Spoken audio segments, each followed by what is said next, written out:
Quiero hacer énfasis en el tema mirada. Mirada es sinónimo de punto de vista, ángulo de visión, perspectiva. Muchísimas veces tenemos dificultades en la vida porque no nos movemos de donde estamos. Siempre miramos las cosas de la forma a las cuales estamos acostumbrados a hacerlo. En la medida en que nos movemos, en la medida en que cambiamos nuestro punto de vista, nuestra visión, el panorama cambia. Incluso cuando miramos a las personas estáticamente, sin verlas en función del espacio ni del tiempo, también la visión no es lo más idónea posible. Entonces, trabajar en función de una visión lo más completa posible es algo muy importante. Mirar al adicto como una persona estática en el momento presente, sin tener en cuenta su historia de vida, sin tener en cuenta sus condiciones biológicas, sus condiciones psicológicas y mucho menos el entorno, el contexto y sus condiciones sociales, también es una visión incompleta. La visión de un adicto necesita una visión interdisciplinaria. Cuando se maneja desde diversas disciplinas, la visión es mucho más completa. Entonces, vamos a iniciar este proceso teniendo una visión lo más completa posible, haciendo un viaje lo más completamente posible. Las religiones, los indígenas, incluso cuando abordan algo, siempre tienen una cosmovisión de las cosas. Siempre hay una cosmovisión, algo que fundamenta a todo lo demás. Científicamente nos podemos remontar al Big Bang, cuando la Biblia dice al principio era el caos y a partir de ahí se inició todo un proceso donde aparece la luz, los cielos, las aguas de arriba, las aguas de abajo. En nuestro caso, siguiendo la teoría científica evolutiva del Big Bang, podríamos hablar de la explosión inicial, que está muy correlacionada con los Brahmas que hablan de la respiración de Dios, donde se expande y se contrae el universo en permanencia. Y así, de esa forma, del polvo cósmico aparecieron ciertos elementos químicos, después la formación de estrellas, el crecimiento de las estrellas, las constelaciones, las galaxias, hasta que llega el sistema solar, un sistema relativamente nuevo, donde aparecen unos planetas, la Tierra, donde en ese proceso de la Tierra se dan unas condiciones muy específicas, donde aparece el agua, algunas condiciones atmosféricas, algunas condiciones de temperatura, que permitieron que se conformara la vida dentro de este planeta Tierra y que posiblemente se ha podido dar en otros sistemas planetarios, otros sistemas solares, de formas diferentes, en fin, no se sabe. Pero cuando se dieron las condiciones apareció la vida. Y la aparición de la vida en la estructura básica, en la estructura más elemental que hay, que es la célula. Entonces, empezó a aparecer la célula como un organismo unicelular, como un organismo único, o sea, una célula. Y empieza el mundo a poblarse de células, células unitarias. El gran paso, la primera gran revolución de la vida se da cuando empiezan a aparecer los organismos pluricelulares. O sea, algo pasó en el contexto que los organismos unicelulares se vieron en la necesidad de conformar organismos pluricelulares. La vida funciona más por asociación que por competitividad. La necesidad que tuvieron esas primeras células de asociarse y la capacidad de conformar tejidos, conformar organismos muy sencillos que fueron evolucionando en el tiempo hasta llegar a lo que es hoy el hombre. Hasta llegar a lo que es hoy el hombre. Si te transformaras en un ser del tamaño de una célula para que pudieras ver tu cuerpo desde esa perspectiva, verías el mundo de una forma completamente distinta. Si te vieras desde esa perspectiva, no te considerarías una entidad única, te verías como una ajetreada comunidad de más de 50 billones de células individuales. Aquí hay un primer tip, o sea, a lo largo de las diapositivas trabajamos la situación, de pronto el problema, y de pronto ahí mismo damos algunas sugerencias. En la parte de meditación, en la parte de relajación, en la parte de inducir a una persona con problema de adicción a través de imaginación guiada para poder reducir el estrés. Si en un estado de este tipo podemos llevar a alguien a que disminuya su visión, a que se acorte, a que se empequeñezca, puede entrar a su mundo interior, puede entrar a su mundo biológico, puede entrar a transitar por dentro de una vena, por dentro de una arteria, ir al cerebro, ir a los pulmones, al corazón, a cualquier sitio. Es un ejercicio muy importante de imaginación guiada, un ejercicio muy importante de meditación, donde la persona tiene la oportunidad de cambiar su perspectiva de la vida. Como muchas veces estamos acostumbrados a funcionar con esta visión que tenemos del mundo, donde vemos todo nuestro entorno, vemos todo nuestro contexto, pero cuando aprendemos a mirarnos a nosotros mismos, primero de forma biológica y después de forma psicológica, estamos generando un ejercicio cognitivo muy importante. Entonces, por eso me pareció interesante esto que se encuentra aquí. Los organismos unicelulares, su sistema nervioso está en la periferia. O sea, el contacto de una célula con su contexto es en la periferia donde se encuentra el interior con el exterior. Pero cuando empiezan a aparecer los organismos pluricelulares, llegó la necesidad de que las distintas células hicieran trabajos especiales. Entonces, los organismos pluricelulares en su proceso evolutivo empezaron a especializarse. En ese proceso de especialización aparece lo que es el sistema nervioso. El sistema nervioso como sistema superior de cualquier organismo. Es el sistema que permite a la larga recibir toda la información del medio exterior, además recibir la información del medio interior, conjugarla, sopesarla, analizarla y buscar en su interior movilizar todo el organismo, movilizar toda esa comunidad celular de tal forma que le permita adaptarse a ese organismo unitario a todas las condiciones del medio ambiente exterior. En ese sentido, las respuestas que da un organismo al medio exterior está mediada por los sistemas nerviosos. Cuando uno está enfermo, viene lo que se llama, imagínate que me picó algo y apareció una infección muy fuerte. El que sale a relucir es el sistema inmune, empieza a atacar la infección. Resulta que esa infección fue muy fuerte y me llevó a cuidados intensivos. Y estoy ahí muy débil, muy frágil. Nosotros tenemos dos sistemas. Hay un sistema de desarrollo y un sistema de protección. O sea, nosotros o nos estamos desarrollando o estamos en medio de protección.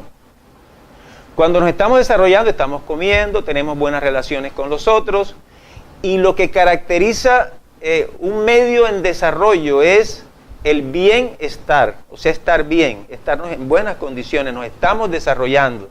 Eso nos permite funcionar bien y crecer, desarrollarnos. Pero cuando estamos en medio de protección, es porque algo del medio ambiente exterior está ejerciendo algún tipo de acción y está dañando nuestra supervivencia. Entonces tenemos que protegernos contra ese medio exterior. De esa forma, el sistema nervioso es quien controla esa parte. Volviendo otra vez al caso de alguien que está muy enfermo, y está muy tirado, o sea, lo alimentan con destroza, no puede, pero resulta que él ve por la ventana y atravesó un león.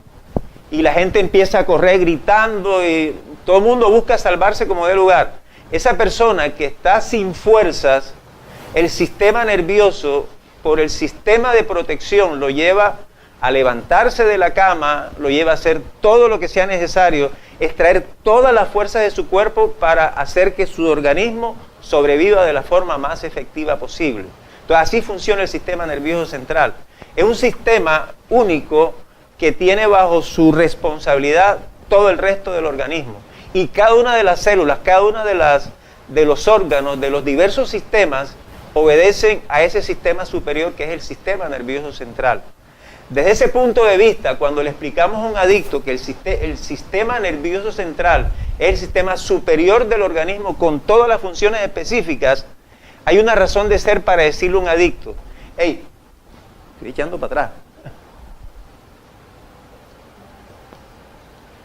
O sea, no hay ninguna razón de ser para consumir sustancias que destruyen mi sistema superior, que es el sistema nervioso central.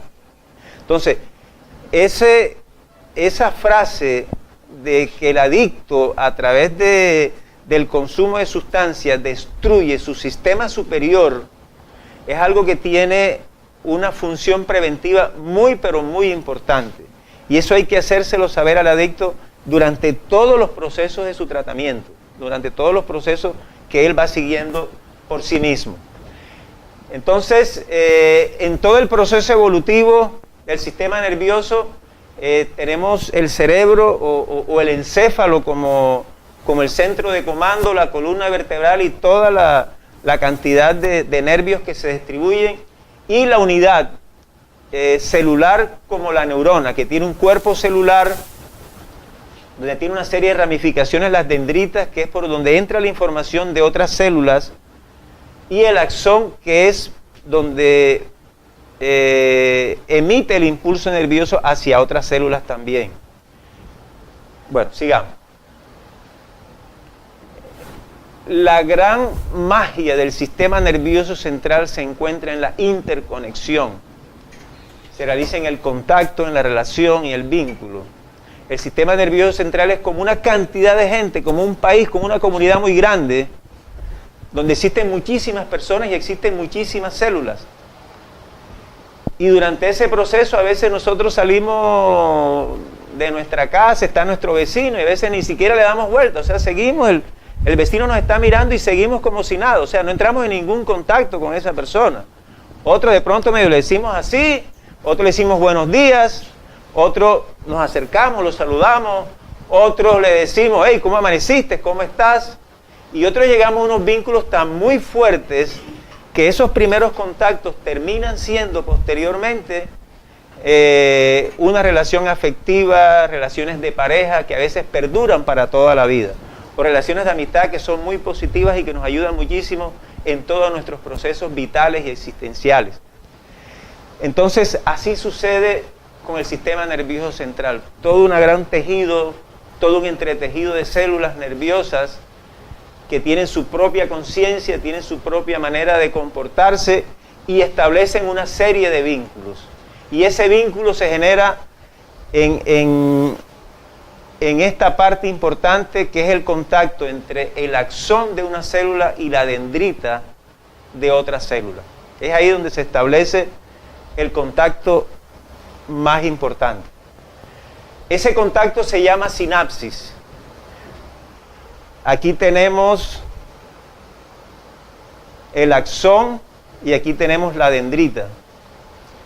El axón fabrica dentro de su cuerpo celular unas sustancias químicas, o sea, moléculas, son moléculas específicas que vienen en unas vesículas sinápticas, presinápticas, que al llegar a la sinapsis, al encuentro con la otra célula, arrojan una cantidad de moléculas y son las que permiten generar todas las funciones nerviosas que se generan dentro del sistema nervioso central.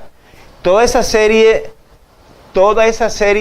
de moléculas que están aquí, que se llaman neurotransmisores, se encuentran con los receptores de la dendrita siguiente. Y así sigue el impulso nervioso hacia abajo y sigue eso en cadena, elaborándose una especie de circuitos, tal como se da en un circuito eléctrico que permite una lámpara, que enciende un vidobín, que permite manejar un computador. Algo así es nuestro sistema nervioso a nivel interior. Dentro de este proceso existen canales recaptadores, o sea, después que existe la función química, son reabsorbidas nuevamente para ser reutilizadas posteriormente. Además de la función química está una función primaria que es la función eléctrica. O sea, se descubrió mucho tiempo atrás que el cerebro humano tiene una función eléctrica. Hay unas diferencias de potencial en las superficies que permiten sacar algunos iones como el calcio, como el potasio, como el magnesio, y que esos permiten a la larga, en función con la parte química, ejecutar todos los procesos bioquímicos que se dan. Bueno, aquí tenemos una visión ya evolutiva de lo que es el sistema nervioso. Esta parte es importante porque a través del conocimiento del sistema evolutivo podemos mostrarle a un adicto, o sea, en qué fase puede quedarse, si realmente está correspondiendo a un desarrollo evolutivo de sí mismo, si está estancado o si por el contrario está involucionando. La evolución nos regaló a nosotros un primer cerebro, que es el que constituye el cerebelo y el tallo cerebral. Fue un cerebro que usaron los reptiles. Los reptiles son animales que vienen solos al mundo y se defienden solos. Entonces, estos animales, mamá pone los huevos, se va y más nunca tiene que ver con sus hijos, nadie los cría. Estos animales revientan, se esconden en el mar, se esconden en las cuevas por sí solos, sin nadie que los ayude. O sea, vienen determinados o vienen con un sistema nervioso que tiene todas sus funciones ya específicas, y lo cual les permite enfrentar al mundo, asumir sus funciones de desarrollo y cumplir sus funciones de protección como tal. Entonces, como se darán cuenta, es un sistema totalmente autónomo, un sistema automático que ante unas funciones específicas hay una reacción específica. Dentro de el tallo cerebral corresponde a todos los movimientos involuntarios del ser humano. Se corresponde con todo el proceso del sistema autónomo, el que permite que el corazón funcione, que aquellas cosas de las cuales no somos conscientes, pero que el organismo mismo sigue funcionando, es algo que sirve para eso. En el cerebelo se encuentra todo el movimiento voluntario. Posteriormente, en la evolución viene el sistema límbico. En el sistema límbico, los mamíferos, a través de sus emociones, se permitieron asociar. O sea, eso representó unas organizaciones superiores, unas organizaciones sociales mayores todavía. Aquellas que le permiten a los venados, por ejemplo, comer juntos, andar juntos, y si ven que un tigre se asoma, que un león se asoma, emiten todas las señales para protegerse en conjunto. Les permite tener en la barriga un bebé, tenerlo durante un tiempo, mientras ese bebé o ese cachorro aprende a sostenerse por sí solo, y después sí lo sueltan para que se defienda solo ante el mundo. Y posteriormente el ser humano tiene este cerebro que es la corteza cerebral, que es lo que hace específicamente humano, y es el desarrollo que el ser humano ha tenido y que le permite ya interactuar con el mundo y utilizar elementos del mundo para poder funcionar él.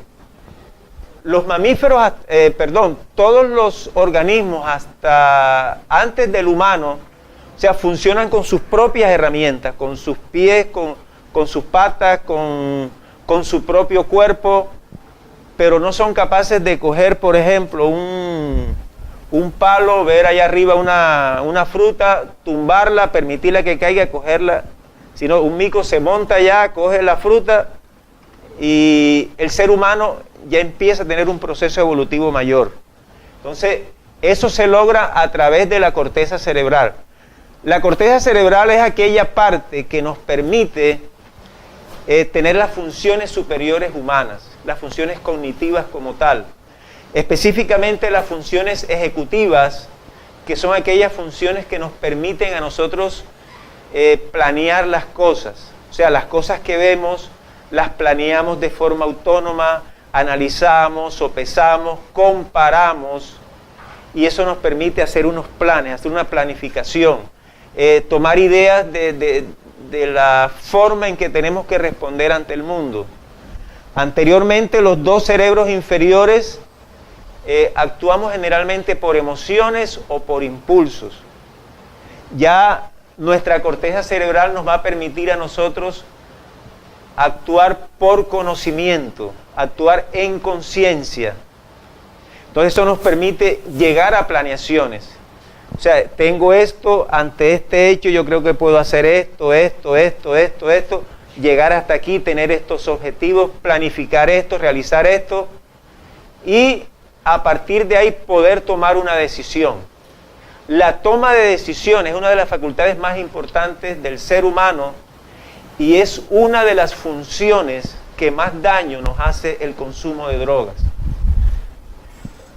Las personas que ingresan a tratamiento muchas veces planifican las cosas, hacen sus planes, pero cuando viene la parte de toma de decisiones y sobre todo sostener una decisión, es la parte más complicada que hay. O sea, ¿cómo permitir que un adicto pueda desarrollar su corteza cerebral, pueda desarrollar su parte cognitiva de tal forma que pueda sostener una decisión? Muchas veces están en tratamiento, ven todo color de rosa, todo está bien, pero cuando salen a la calle, cuando empiezan a enfrentar situaciones, entonces toda esa planificación que tenían, empiezan a aparecer obstáculos, o sea, bajan la guardia enseguida. Aparecen entonces aquellas condiciones del sistema límbico donde dice, ante este hecho, tú aprendiste que si te estresabas con esto, había un jíbaro que te vendía cierta sustancia, te vendía éxtasis, te vendía cocaína, consumías eso y te sentías mejor. Entonces, esos son los obstáculos más grandes que tiene el adicto. El deterioro de su corteza cerebral que le permite a los adictos muchas veces no completar con éxito su proceso de tratamiento. Y eso tiene que ver con el deterioro de la corteza cerebral. Además de eso, la corteza cerebral tiene la función también de inhibir impulsos. Los impulsos que estos dos cerebros inferiores, el mamífero y el reptiliano, emiten, o sea, la corteza cerebral, específicamente la corteza prefrontal, puede hacer que esa persona de manera autónoma opte por seguir el impulso o no seguirlo. Seguir un impulso porque no me hace daño. O decidir, no sigo el impulso porque no me conviene. Y esa es una condición superior, muy distinta al sentido del placer, que es propia del sistema límbico. El sistema límbico, yo hago esto porque me gusta o porque no me gusta, porque siento placer con esto o porque no siento placer. Cuando evoluciono un poquito más, cuando voy al sentido de la conveniencia, yo hago esto porque me conviene, me puede gustar muchísimo, me puede fascinar, es muy rico, muy delicioso, pero si lo hago, las consecuencias son estas y estas, entonces por tal razón decido no hacerlo, cosa que no es fácil en el adicto, es bien complicado. Bueno, seguimos entonces. La adicción es el resultado de un proceso, no es algo puntual, que lleva una conducta repetitiva y de dependencia continua periódica hacia sustancias, objetos, personas o comportamientos. Se caracteriza por seguir todo un proceso de uso donde no hay problemas, la persona usa el consumo de sustancias y no pasa nada, no hay ningún problema, no hay deterioro. Posteriormente viene el abuso, y hay un abuso de la cantidad consumida, la persona necesita consumir mucho más todavía para poder seguir sintiendo los mismos efectos, ya pierde el control sobre la cantidad consumida, cada vez es mayor, necesita mayor cantidad de sustancias para poder seguir funcionando y llegar definitivamente a la adicción-dependencia. La adicción-dependencia es aquella fase donde ya el adicto pierde el control sobre su vida. Los roles habituales, los roles comunes que la persona pierde, pasan a un segundo y tercer plano. Es el consumo de sustancias quien pasa en este momento a asumir una función muy especial y muy específica. Lo que más importancia tiene para él es el consumo de la sustancia, lo cual lleva de ser una persona impulsiva a ser una persona compulsiva. Compulsividad es aquella acción donde la persona se da cuenta que el acto compulsivo que está haciendo le hace muchísimo daño, pero esa persona no tiene forma de echarse para atrás. O sea, está preso del consumo de drogas. Sabe que se está haciendo daño, es consciente de eso, pero tiene que seguirlo haciendo. Esa es la compulsividad. Se cambia el placer por el sufrimiento y el refuerzo positivo por el refuerzo negativo. Aquí hay una definición de adicción desde las neurociencias que está utilizado por la Universidad de Navarra. Ahí hay un link donde hay un video muy interesante del consumo de sustancias y da una explicación desde las neurociencias muy, muy importante. Dice, la adicción es un aprendizaje con recompensa que se hace patológico y acaba arruinando el proyecto de vida de la persona afectada, generando problemas a quienes le rodean. Aprendizaje con recompensa.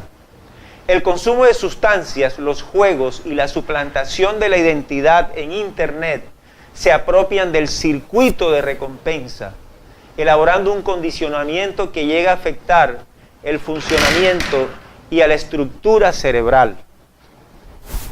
Aquí habla de recompensa y del circuito de recompensa. El circuito de recompensa es un circuito que está relacionado con nuestras funciones más vitales, nuestras funciones más existenciales, con nuestras funciones de supervivencia misma.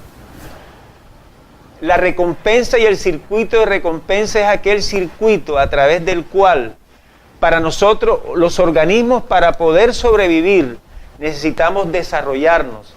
Y el desarrollo se logra a través del consumo de alimentos, de buscar alimentos para poder desarrollarnos, de buscar todas aquellas condiciones sanas que nos permiten a nosotros desarrollarnos.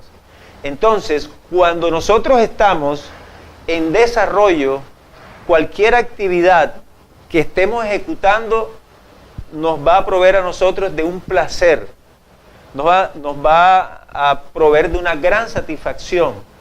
Entonces, cuando tenemos hambre y vamos a la nevera y nos comemos algo, eso nos produce una satisfacción organísmica. Si no está la nevera, vamos a un restaurante, buscamos hasta que encontramos, y en la medida en que el plato es más apetecible, pues eso da una mayor satisfacción organísmica a nosotros. Lo mismo sucede con el placer sexual, lo mismo sucede con la búsqueda de las relaciones sociales, lo mismo sucede cuando estamos embarcados en un proyecto, y es un proyecto muy importante para nosotros, y estamos en ese proceso de ejecución, o sea, nos llenamos de motivación hasta que coronamos o logramos éxito en las cosas, parcialmente eso nos va llenando de una gran satisfacción. Entonces, la recompensa es aquel proceso a través del cual nosotros buscamos las condiciones necesarias para lograr eso que nosotros queremos para nosotros y que contribuye a nuestro desarrollo como organismos vivos. Entonces, ese circuito de recompensa es ahí donde actúan las sustancias psicoactivas como tal. Ese es el circuito de la dopamina. O sea, hoy día los neurocientíficos están muy de acuerdo en que es el circuito de la dopamina o el circuito de la recompensa el que se afecta, el circuito donde... Gracias, Camilo.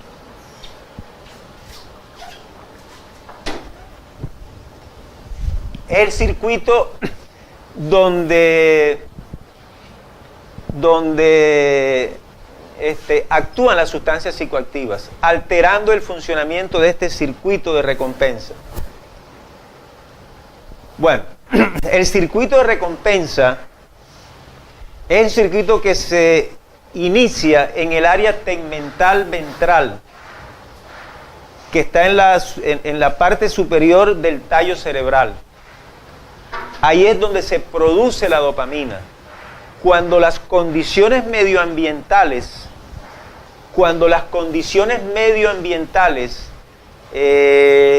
estimulan a una persona y lo llevan a que actúe en busca de una recompensa, se activa el área tegmental ventral.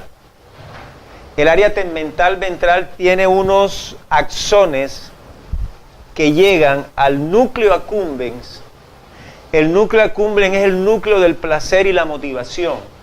Es el que recibe la dopamina del área tegmental ventral. Y es ahí donde se vive esa experiencia gratificante. Es ahí donde se vive esa experiencia placentera.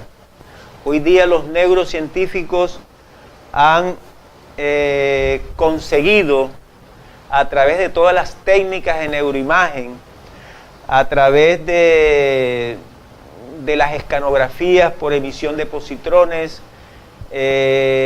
anteriormente los electroencefalogramas, los microscopios ópticos, o sea, han logrado llegar hasta la parte molecular de la célula, han logrado llegar hasta hacer cortes en el cerebro. Aquí teníamos un programa que nos permitía hacer cortes sagitales, cortes axiales, pero no funcionó. Entonces, aquí en este punto es donde se vive la experiencia gratificante, en ese punto. ¿Qué sucede cuando se vive una experiencia gratificante? La amígdala evalúa la experiencia. Es ella quien evalúa si es gratificante, si se vuelve a repetir, si se acumula o es algo que lo desecha. Es algo que no es placentero. Y también está el hipocampo, que es la memoria a largo plazo, es la memoria procedimental, es la memoria que guarda la experiencia con todas sus circunstancias. La experiencia de consumir licor no es llevarme la botella a la boca o llevarme el trago a la boca. Es llevarme el trago a la boca con todas aquellas circunstancias asociadas a ese trago que me estoy llevando, las personas con quienes estoy compartiendo, el sitio donde yo me encuentro, el evento que estoy festejando y las condiciones anímicas interiores en las que yo me encuentro. No es lo mismo que yo esté en un evento tomándome unos tragos y que previamente haya tenido el fallecimiento de un ser muy querido. Hey, no voy a estar bien ahí. Y si tengo que ir por lo que sea, por presión o por lo que sea, listo estoy, pero mis condiciones anímicas no son acordes con esa situación del medio ambiente. Hay algo que es incoherente ahí y a veces funcionamos por incoherencias también. Pero generalmente aquí en el hipocampo se guardan todas aquellas condiciones que tienen que ver con la experiencia gratificante del consumo de sustancias. Las primeras experiencias, o sea, en el uso, en la fase experimental de un adicto o de alguien que decide consumir, no hablemos de adictos, sino de alguien que decide consumir, las experiencias placenteras que se dan en esta parte, o sea, son de tal magnitud que muchísimas veces esas experiencias, o sea, no tienen puntos de referencia en su vida. El adicto es una persona que muchas veces tiene un gran sufrimiento, Y al entrar en contacto con una sustancia, producto muchas veces de la inhibición, producto muchas veces de la represión, le permite vivir en esta parte procesos de alta satisfacción, que eso lo lleva a que lo guarde dentro de su hipocampo, dentro de su memoria procedimental y a largo plazo, como algo muy valioso y muy significativo para él. Entonces, eso lo guarda. La amígdala le dice, ella es algo muy gratificante, vale la pena volver a hacerlo. Y lo hace. Ahora, todo este proceso que se genera básicamente en nuestro cerebro emocional, en nuestro cerebro mamífero, está mediado por la corteza cerebral. La corteza cerebral es de una u otra forma, desde esa función superior que nos dice a nosotros, embárcate en ese viaje de placer o retírate de él, no te conviene. Si un adolescente tiene la información suficiente de que consumir un tipo de sustancia o embarcarse en una actividad que puede ser placentera, pero que a largo plazo podría tener unas consecuencias negativas, y si tiene esa información y la tiene bien fundamentada desde su corteza cerebral, él puede tomar decisiones más sabias. De hecho, un adicto en sus primeras experiencias, su corteza prefrontal le está diciendo muchas veces, hey, ojo con lo que estás haciendo, ojo con lo que estás haciendo. Pero a veces es más fuerte esa motivación, ese placer que se genera, que la persona no le hace caso a esa parte de la corteza prefrontal. Es ahí donde se inhibe un impulso, basado en el análisis, basado en la comparación, basado en la en sopesar hechos, y eso es lo que nos lleva a tomar decisiones sabias. Posteriormente, en el área de, aquí tenemos el axón del área tegmental ventral, y aquí tenemos la dendrita del núcleo accumbens. El área tegmental ventral arroja dopamina sobre el espacio sináptico. La dendrita del núcleo accumbens tiene los receptores de la dopamina, que hay varios, y al tener contacto y tener reacciones bioquímicas, se produce una reacción que va hacia adentro, al interior de la misma célula del núcleo accumbens, y sigue en una cascada de reacciones. Este proceso bioquímico es el que los organismos o los seres humanos que hemos consumido sustancias relacionamos con una traba, con todo ese proceso bacano, chévere, que nos pasa en nuestras primeras experiencias. Ahí en ese punto. Ahora, hay lo que se llama el inhibidor GABA. El inhibidor GABA son otras sustancias químicas, otras moléculas químicas que inhiben la producción de dopamina. En condiciones normales, hay una situación que me da muchísimo placer. El inhibidor GABA permite que se arroje una cantidad determinada de sustancias sobre el espacio sináptico. Una determinada cantidad. El resto es reabsorbida nuevamente hacia el núcleo de la célula para poder ser usada posteriormente. Si no, viviríamos en un constante frenesí por la vida. Y nosotros no somos así. Nosotros tenemos momentos de euforia, tenemos momentos de placer, pero después nos equilibramos y nos estabilizamos. El inhibidor GABA es el que tiene esa función, el que permite lograr eso. Además de eso está el glutamato. El glutamato es otra sustancia que es el que permite que las conexiones entre célula y célula se hagan más fuertes, se hagan más intensas. Es el que permite que cuando dos personas se conocen, se logre a través del vínculo una amistad muy fuerte y que perdure en el tiempo, o que no, o que se disuelva, que no tenga ninguna función. Entonces, como el consumo de sustancias tiene un atrayente muy fuerte en las primeras experiencias, y si la persona decide repetirla, eso es un reforzador positivo. O sea, cada vez que ejecuto algo que va en función de ese circuito de recompensa, lo estoy reforzando. Eso se llama reforzador positivo. Entonces, el seguir reforzando eso permite que el glutamato, dentro de sus funciones, permite que salgan a relucir unos iones magnesio y permita que entren unos iones calcio dentro de la neurona. Y el entrar los iones calcio dentro de la neurona ejecuta una cascada al interior de la neurona de una serie de reacciones internas que son muy significativas para ellas. Eso es lo que permite generar los aprendizajes y generar la memoria.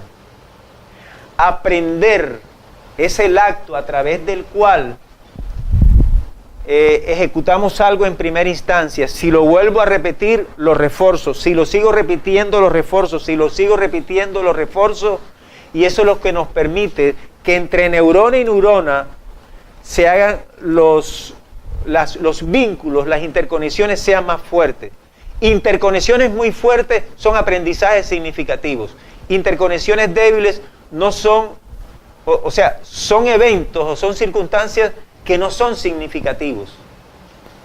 Cuando yo aprendo a montar bicicleta, la primera vez que me monto en una bicicleta, o sea, no nací sabiendo, me caigo, me raspo, me pelo y ejecuto una gran cantidad de esfuerzos cognitivos relacionados con todo el movimiento de mi organismo, todo el movimiento de mis músculos, hasta que logro un proceso en el que ya no necesito tanto desarrollo cognitivo, sino que se convirtió en un hábito, se convirtió en una costumbre, y simplemente cuando me monto en la bicicleta, pedaleo y sigo.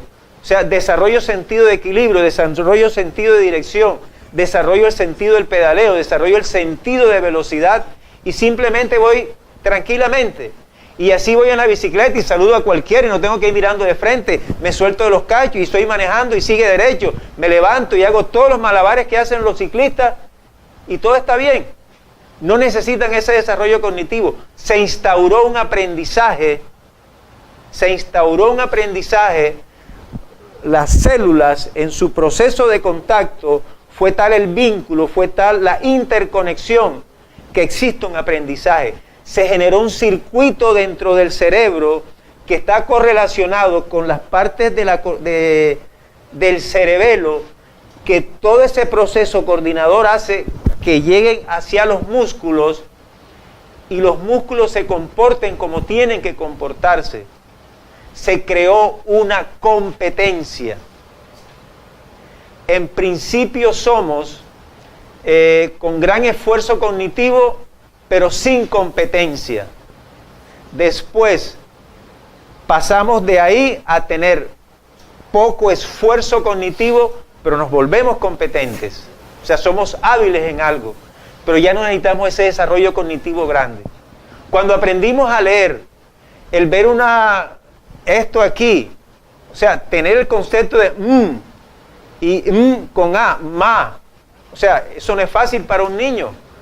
Y mamá, relacionar esos símbolos con tu ser más significativo, eso es complejo, eso no es fácil. Y los niños necesitan años para lograr mirar la relación que hay entre unos símbolos, entre unas letras, entre unos textos y lo que eso representa. O sea, los seres humanos funcionan por representaciones simbólicas, cosa que no hacen los animales. Los animales funcionan en la realidad, con lo que es, con lo que está. Los seres humanos funcionamos con representaciones simbólicas. Entonces, desde ese punto de vista, cuando estamos en eso, desarrollamos unas habilidades y esos son los aprendizajes. Eso es lo que pasa cuando el adicto se mete su primer tabaco de marihuana, le gustó, le cayó bien chévere, le cayó bien bacano, y decido meterme el otro, y me meto el otro, y me meto el otro tabaco, y me doy cuenta después que ya la marihuana, nada que ver, ya no me produce, y me meto 2, 3 y nada, y después paso otra sustancia mayor. Después, ñerda, me metí la primera vez con perico, y ñerda, me embarqué, qué viaje bien bacano, y dejo la marihuana a un lado y me sigo con lo otro. Y uno habla a veces con los adictos a la heroína, y los manes me dicen, wow, lo que pasa es que meterme un viaje de heroína es vivir 1000 orgasmos. Y tú los ves ahí tirados, pero con un viaje interior organísmico bien grande. O sea, imaginen todo el proceso que se genera ahí dentro. Pero es así. O sea, una vivencia muy subjetiva de ellos.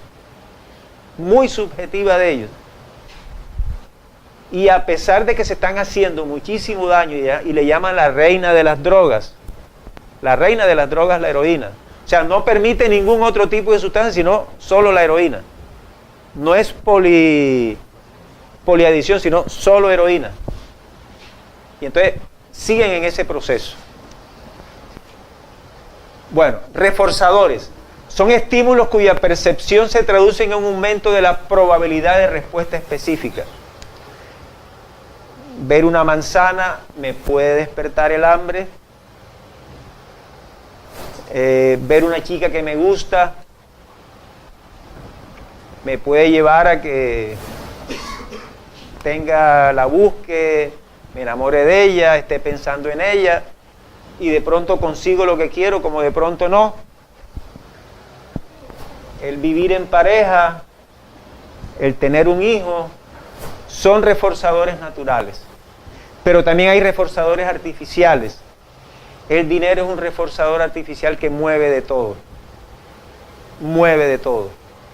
El afán por conseguir dinero se ha convertido en un reforzador artificial que también tiene los mismos componentes dentro del mismo circuito de recompensa y el consumo de sustancias también. Son reforzadores artificiales que activan el circuito de recompensa. Búsqueda de la recompensa.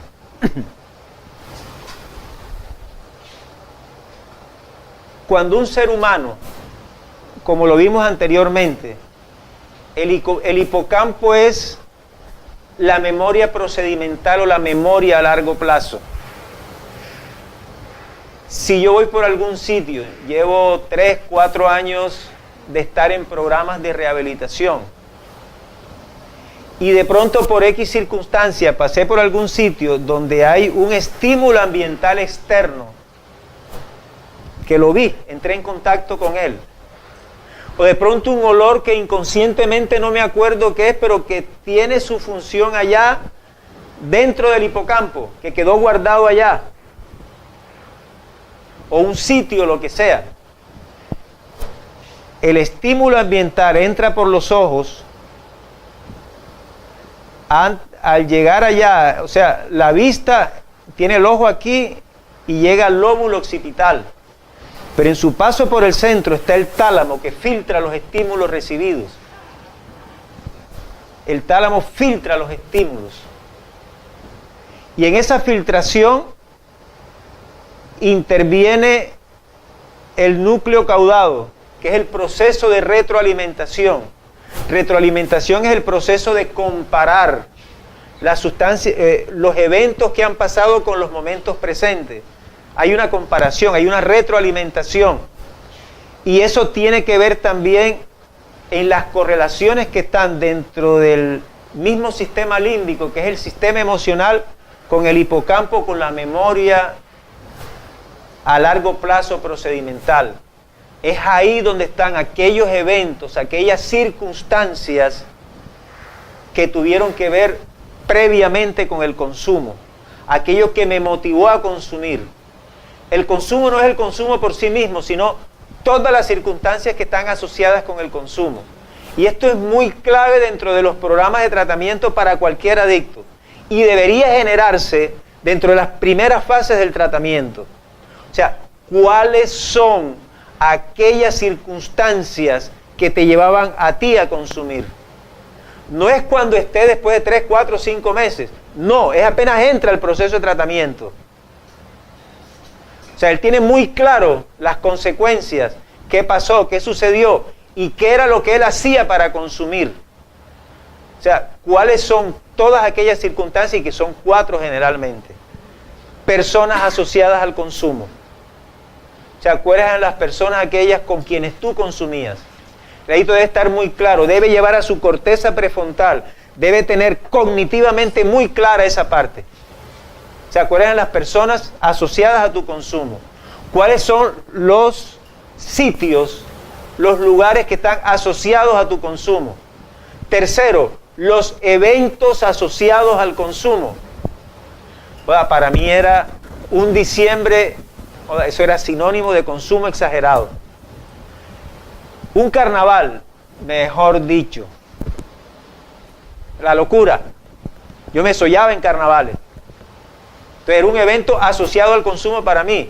El día de pago, que tuviera plata en el bolsillo.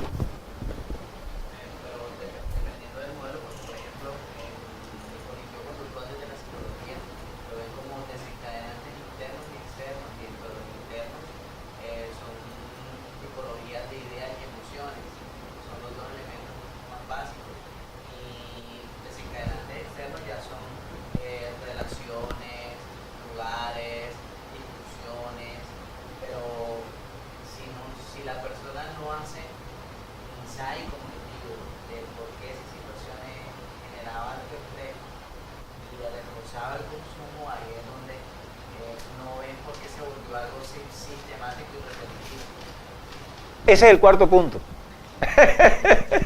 Las condiciones internas de la persona. Primero, amigos. Segundo, lugares. Tercero, eventos. Y cuarto, los estados anímicos interiores. Y como tú dices, o sea, un estado anímico está asociado con eventos exteriores. Y cómo ese estado externo provocaba un estado interior y que propiciaba de una u otra forma o me acercaba a un consumo.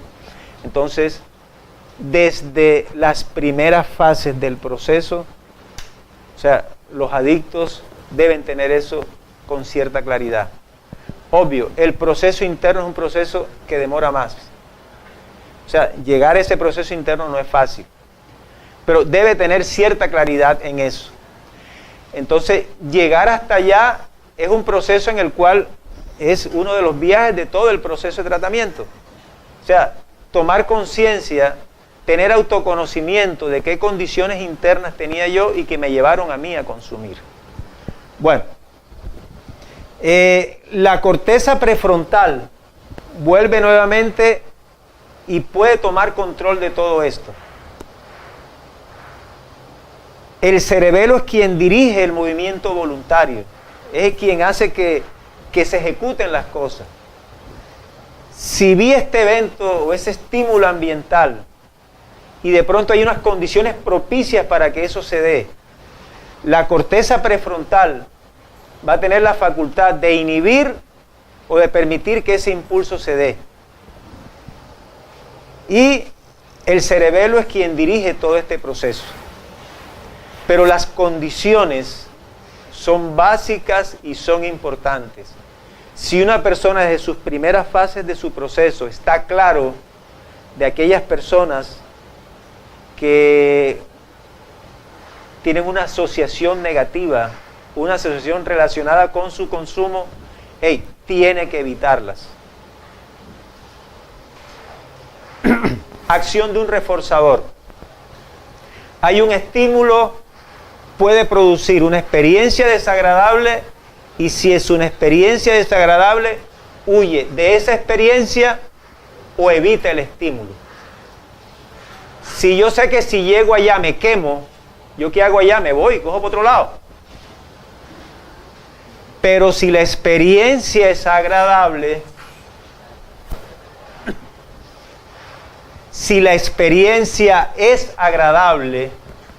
eso crea un recuerdo agradable. Ya dijimos que el recuerdo agradable se guarda en el hipocampo. Y un recuerdo agradable lleva a un deseo de repetir. Aquí está la amígdala presente, la que evalúa la acción y decide si se repite o no se repite la acción. Entonces, el deseo de repetir lleva nuevamente a repetir la experiencia agradable. Y se convierte esto en una triada que se repite, se repite, se repite, se repite.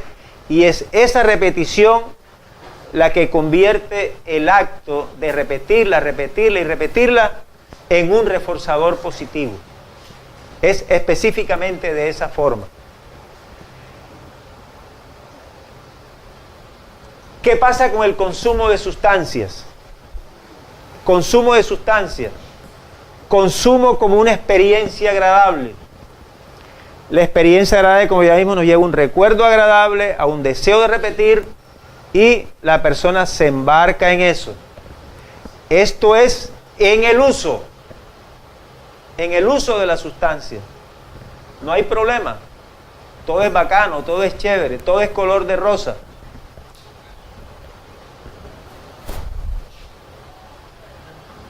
Sí, bueno.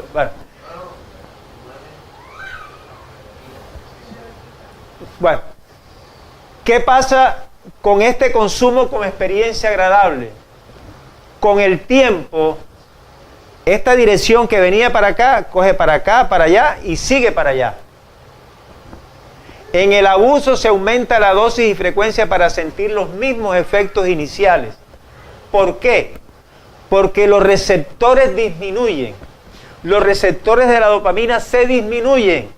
Las células se vuelven flojas.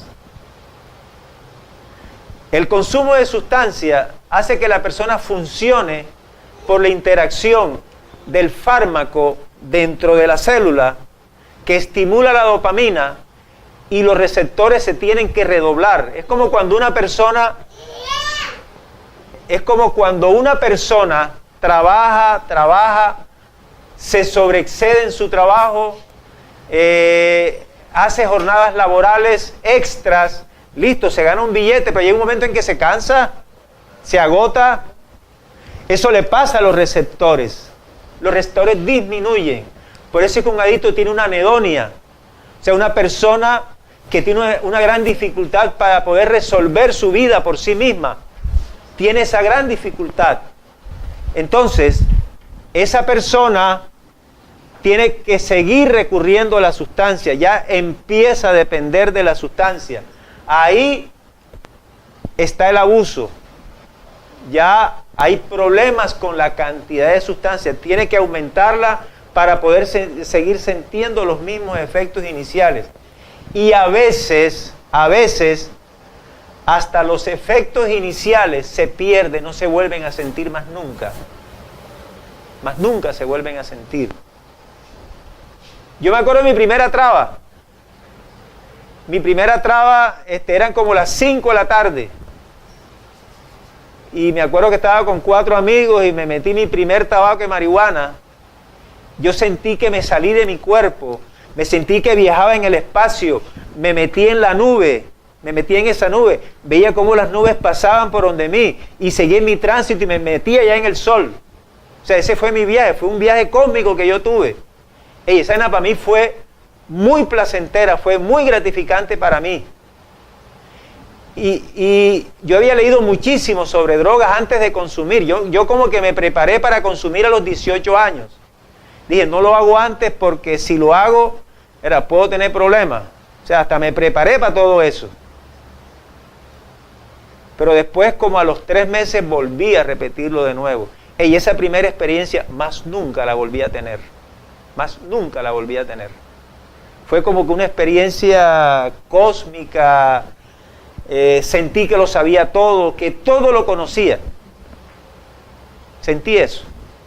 Después el arte, la filosofía, era un estudiante universitario, me embarqué en todo ese viaje, pero bueno, fue mi experiencia. A partir de ahí viene todo ese desenlace doloroso. Bueno, ¿qué pasó? Bueno, posteriormente, en la adicción-dependencia.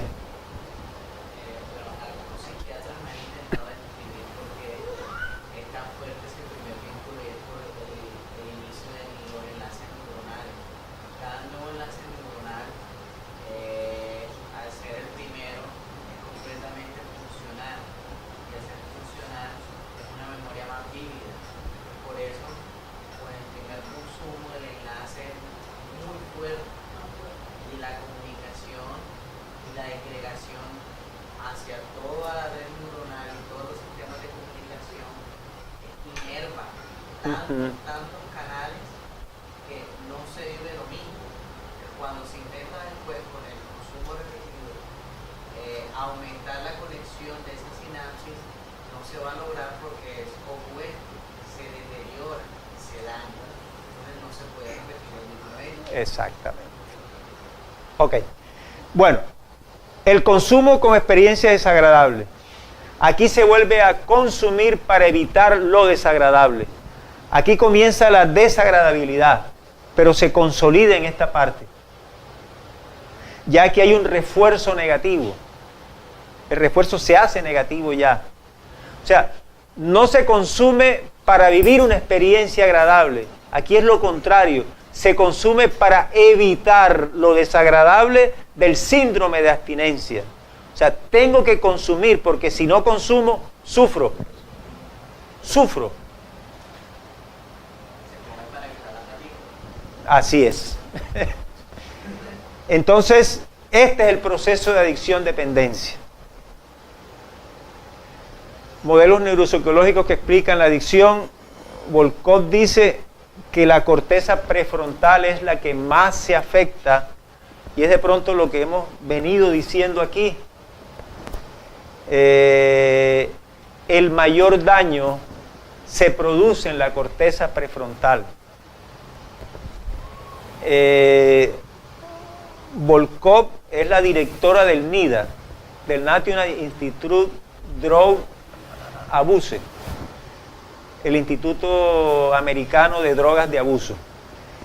Que un adicto se dé cuenta que su función superior, el daño que está ocasionando sobre la corteza prefrontal. Cuando habla de la corteza prefrontal yo me acordaba de Calimán. Calimán hablaba de que están los ojos que ven afuera, pero arriba estaba el tercer ojo. El tercer ojo es el que ve todo.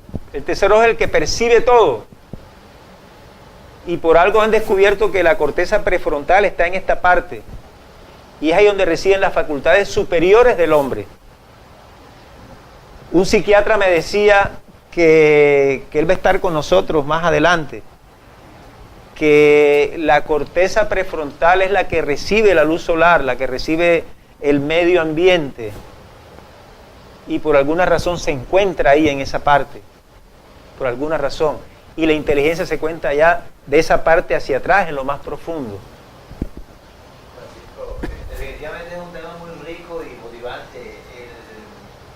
Por eso que se recomienda a manera de prevención cuando se está trabajando con las personas que como la corteza prefrontal, lo que tiene que ver con las funciones ejecutivas, requiere un determinado tiempo para su desarrollo, no consumas o trata de no consumir hasta que tu sistema esté desarrollado. A manera de prevención, es decir, es tanto el afán que tienes de investigar en eso, por favor, espera a que esté desarrollado, porque es que las funciones ejecutivas, dentro de las características que ya tiene, está el autocontrol. ¿Sí? Está la capacidad de autorregularse, y es donde uno de forma voluntaria, es decir, o programada o al azar, decide hacer un paro y revisarse, decide detenerse, revisar cómo está todo su ser. Entonces, a manera de prevención, también tenemos ese punto que es importante. Si vas a consumir, por favor, espera que por lo menos estés buscando uno las posibles herramientas para buscar de frenar ese ímpetu, ¿no? Porque sabemos que están los factores desencadenantes, el entorno, la presión del grupo, la búsqueda de aceptación, todas esas cosas. Entonces quería hacer esa aportación. Muy bien. Y resulta que la adolescencia es la edad más crítica para el consumo de sustancias. En mi época, los burros eran de 20 años para arriba, puro viejo, gente ya adulta. Hoy día no, hoy día 12 años, 13 años, 10, 9, 8 años. Hay comunidades terapéuticas en Bogotá donde con niños de 8 a 12 años. Los capuchinos tienen ese tipo de comunidades. Entonces, es eso que tú decías, Camilo. Eso es clave y es importante. El desarrollo de la corteza cerebral se dice que da hasta los 25 años en condiciones normales. Pero una persona que emocionalmente tenga sus dificultades, se va a durar muchísimo más tiempo todavía. Entonces, una persona que decide consumir cuando apenas sus estructuras cerebrales están en proceso de maduración y de consolidación, y el daño que se produce es muchísimo mayor todavía. Entonces, recuperar, eso no es fácil. Son procesos bien complicados y bien complejos. Lo otro es la confluencia de aspectos cognitivos y emocionales, ahorita los vamos a ver, y la influencia de elementos evolutivos. Síndromes implicados en la adicción. Tenemos la cognición, la emoción y la conducta. En la cognición, o sea, en los aspectos cognitivos, tenemos la memoria, la atención y las funciones ejecutivas. La memoria, la amnesia. Al adicto tiende a olvidársele las cosas. O sea, hay una afectación sobre la memoria. En la parte cognitiva, inflexibilidad cognitiva. O sea, ve lo que solo quiere ver, no ve más allá. Tiene una visión de túnel. Se enfoca en esto y eso es, no hay más nada. Cuando la vida es todo un sistema, es todo una esfera muy grande que tú puedes mirar hacia arriba, hacia abajo. No, él se enfoca ahí y eso es nomás. Terco, la terquedad. Y eso es lo que quiere ver y más nada, no hay más nada. El otro le está diciendo otras alternativas, otras posibilidades. No, es por ahí la cosa, no más. Entonces eso es inflexibilidad cognitiva. Alteración del razonamiento. El razonamiento se altera. Aparece la justificación. Entonces, si hay algún razonamiento lógico, pero que sea para justificar sus acciones. Dificultad en la planificación, no planea. Anosognosia, o sea, no tiene conciencia de la enfermedad que él tiene. Y tiene mucho que ver con la negación. El adicto niega muy fácilmente y es uno de los procesos que hay que trabajar con un adicto desde el comienzo de su proceso. O sea, hay una negación tan profunda que la negación hace parte de la racionalización, de la justificación y de toda una serie de mecanismos psicológicos que hacen que la persona niegue lo que está sintiendo. Toma de decisiones inadecuadas, impulsividad, desinhibición de los automatismos, o sea, toda su parte animal la desinhibe. Desinhibe su parte sexual, desinhibe su agresividad. Todo ese proceso de automatismos los desinhibe siempre. El consumo mismo de la sustancia es una desinhibición de su parte animal. Es una desinhibición de su parte emotiva. Déficit ejecutivo para la gestión de atención superior. O sea, tiene una gran dificultad para gestionar atención por sí mismo. O sea, la atención hacia él mismo. O sea, está tan enfocado en la satisfacción de los impulsos por lo que está afuera que no se da cuenta de su propia vivencia interior. Además, en atención hay una inatención, o sea, no es capaz de enfocarse en casos específicos. La traba es una especie de aceleración del disco duro. O sea, entró una idea, vivió en la idea, después se fue, después se metió otra idea, vive en la idea, después se va, después se embarca en otra, y no hay nada específico. que esté haciendo. Entonces está estudiando, listo, y se embarca después en otro viaje. O sea, no hay facilidad en ese sentido. En la atención, baja amplitud atencional, se distrae, los procesamientos se ponen lentos. En la conducta, agresividad, desinterés por las normas, apatía, la finalidad, no hay una finalidad de la actividad motora, o sea, solamente es guiado por sus propios impulsos. Y en la parte emocional, además de todas estas que están aquí, un déficit en la teoría de la mente. La teoría de la mente es aquella capacidad que todos tenemos para intuir los estados emocionales de los demás. Y con base en eso que nosotros percibimos de los demás, poder tener nuestros propios comportamientos y nuestro propio acercamiento hacia los demás. Entonces, eso es lo que tiene que ver con la teoría de la mente. El trabajar con las neurociencias, el tener la opción de que los facilitadores podamos tener cierta claridad, poder tener muy claramente los modelos neurológicos, es algo que nos va a permitir una intervención mejor todavía.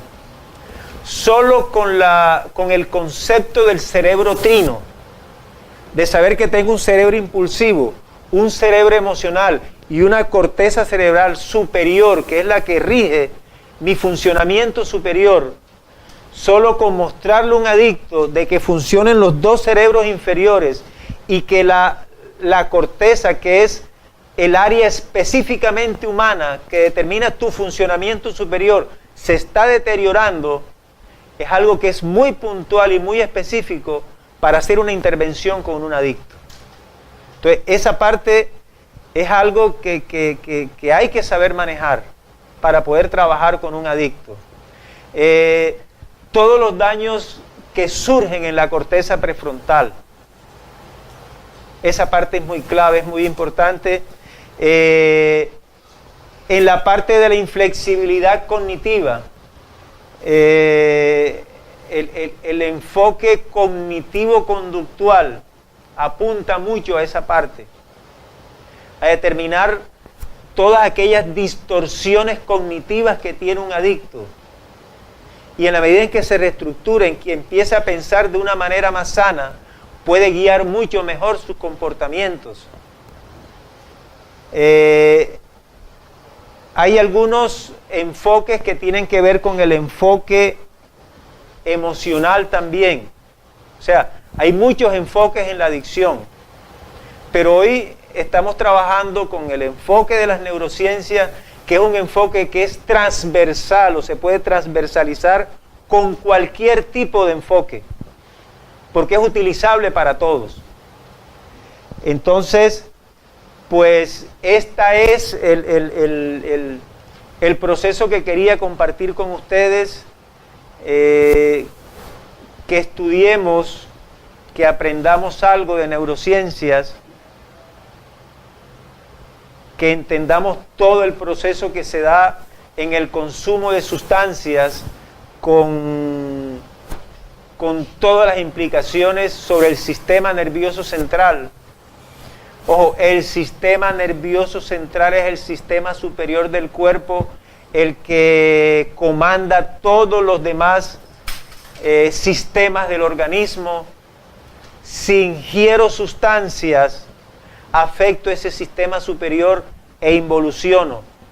Comienza como algo placentero, porque tiene que ver con las estructuras emocionales, tiene que ver con el sistema límbico, con todo lo que pasa ahí. Entonces, el consumo de sustancias como algo que me involuciona, como algo que me deteriora, y que volver otra vez a recuperar todas esas funciones, demanda tiempo, demanda energía, y el tiempo a veces no se recupera. Aunque hoy día yo le doy gracias a Dios por haber sido un adicto, porque gracias a la adicción tuve la oportunidad de autoconocerme.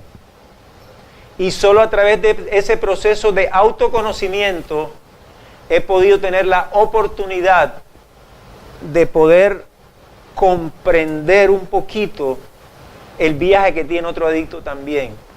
Y solo desde esa posición poder ayudarle si él así lo quiere.